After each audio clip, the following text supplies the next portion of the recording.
what the machine FactoryWiz monitoring does, it does all the work. It allows us to be a lot smarter with a couple of clicks and gather information, right?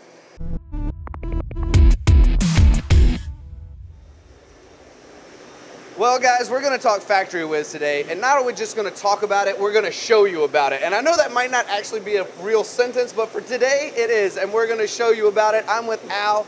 We're going to talk about page on page on page about the data that they're collecting through FactoryWiz monitoring here at Phillips Precision Medicraft. Al, thank you so much for sharing this with our audience. Thank you for having me on.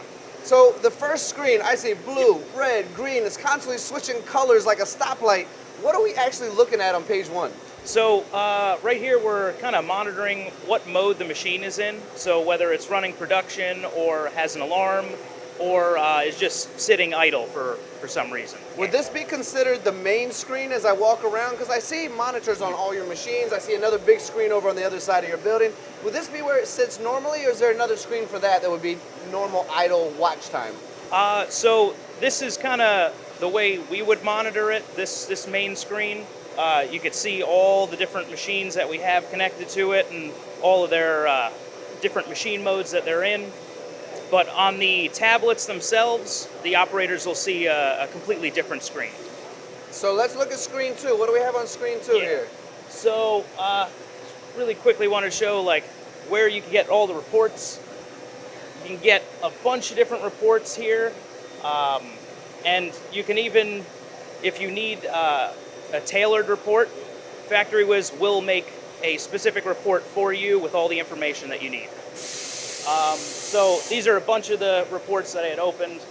So that first one is one that we get sent to us every morning automatically. That's also a function that you can do. So this is our condensed OEE report. So it's the overall equipment efficiency. I think that's what it is. And right here it's just showing how many hours each machine is running versus how many total available hours we have. All right, Al. Well, let's move on to the next page and see what else you got on this FactoryWiz monitoring screen. Yeah. So this is pretty much the same condensed OEE report, but over a month time. So March 1st to April 1st. So we can see how many total hours we were running and how many hours were available, just to show the difference in time. Yeah. So knowing this, I'm going to click on this screen. Yep. And people who are watching right now, I've never done this before, and I've only just watched Al for about 2 seconds, right?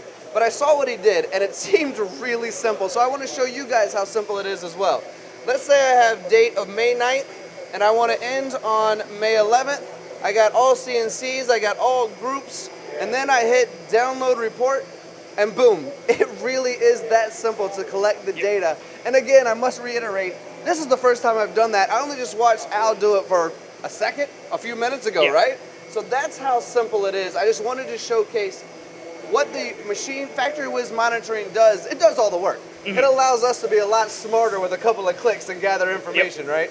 So let's move on over to, what is it? What are we on? This condensed one here? Oh, idle analysis. Thank you for fixing that for me out. That's why you're the expert and I do the interviews, right?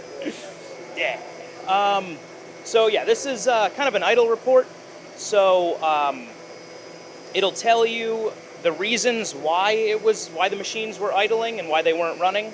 So there's a lot of unknown, just because we're still kind of working into overnight time and getting that time where the machine ran out of parts to run between the end, the late at night to the beginning of the first shift. We actually worked with FactoryWiz, and they were able to write a script to be able to automatically switch the idle reason to a robot work completed reason when it completed. So hopefully that's going to reduce the unknown time and pretty much give us a better view of why it's actually idle, so why the machines are not running. And this part, Al, specifically is by the operator, right? So if I'm running the machine and the machine is idle, I get to go, okay, well, as a human, I'm going to figure out why it's running idle, and I'm going to input whether it's this setup, dwell, engineering, maintenance, tooling, no work, whatever it might be. First piece inspection is your leader here, it looks like, which makes sense. We're all, measuring parts before we make 100 of them, right? Yep. That makes all the sense in the world. But this is actually human entered, but calculated and put all together so that we can read it. Yes. Yeah, exactly. That makes great sense. Shall we move on to the next one? Yeah. I'll click it for you. Yep. So this one is the OEE by operator. So we can go through all the different operators and see maybe one is keeping the machine going maybe more than another. But right here is the robot specifically. So we use this to track how much time our robot has been running. So right now from March 1st to April 1st, that robot ran for 1,674 hours.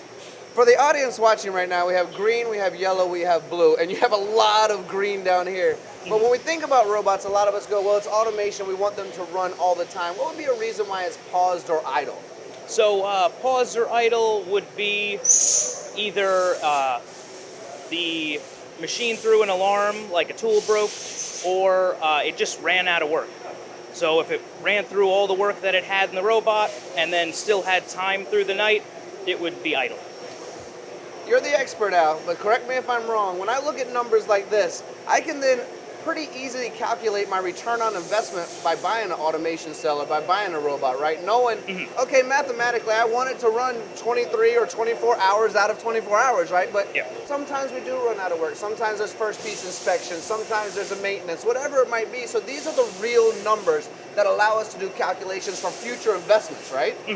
Exactly. And we'll even be able to take the amount of time that the robot is running while no one's here. So, and then we're just making money on money, aren't we?